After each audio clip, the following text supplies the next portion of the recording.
ప్రభువు నామమున అందరికీ శుభోదయం. ఈరోజు దేవుని వాగ్దానం ఏమనగా, ఫిలిప్పీయులకు రాసిన పత్రిక 4వ అధ్యాయము 19వ వచనము. కాగా దేవుడు తన ఐశ్వర్యము చొప్పున క్రీస్తు యేసునందు మహిమలో మీ ప్రతి అవసరమును తీర్చును.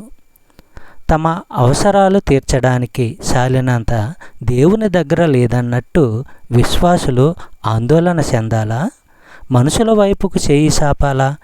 ఎంత మాత్రమూ అవసరం లేదు.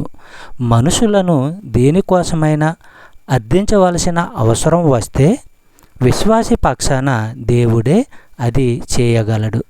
తన ప్రజలకు ఏదైనా అవసరత ఉంటే వారికంటే మరింత బాగా తన ప్రజల హృదయాలను ప్రేరేపించి సహాయము చేయించగలడు.